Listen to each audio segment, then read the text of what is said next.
C'est un grand plaisir de retrouver Olivier. C'est donc la deuxième fois qu'on tourne ensemble. Sur le tournage de La Môme, j'ai passé 4 mois de rêve avec lui.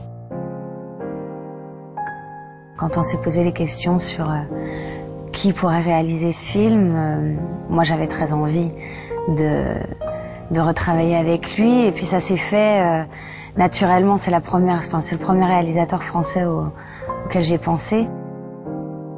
C'était le désir de Dior de faire quelque chose de très cinématographique. Et du coup, je trouvais que les qualités d'Olivier en tant que cinéaste et en tant qu'artiste pouvaient vraiment créer quelque chose. C'est quelqu'un qui, au-delà de son talent, a une humeur et un caractère qui est très fédérateur, très inspirant, je l'adore.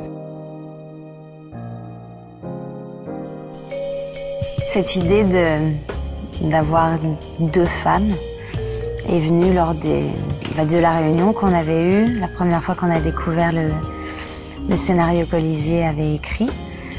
Au départ, c'était un homme qui ouvrait cette porte, et puis a germé l'idée que ça pouvait être une femme, la même, en blond. Alors là, c'est encore plus poussé le fantasme de la blonde hitchcockienne glamour des années 50. Moi, en plus, j'ai jamais fait de film vraiment où j'avais ce côté femme fatale. Et du coup, comme j'aime bien avoir des expériences que j'ai jamais eues, c'est assez rigolo, et de le faire encore une fois sur un film où je peux m'inventer ce que j'ai envie de m'inventer dans la tête pour nourrir ce qui se passe à l'image. C'est ça qui est intéressant aussi, parce que du coup tout le monde peut avoir une interprétation de ce qu'on voit.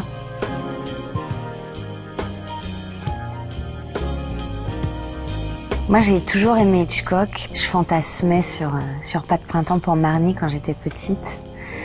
Donc c'est une espèce de réalisation d'un fantasme, disons, d'enfant. C'est vrai que c'est assez particulier de faire un film spécial comme ça, où on ne sait pas exactement ce qui se passe, il n'y a pas vraiment d'histoire, mais du coup, ce côté mystérieux permet de faire déborder son imagination, de s'inventer des choses.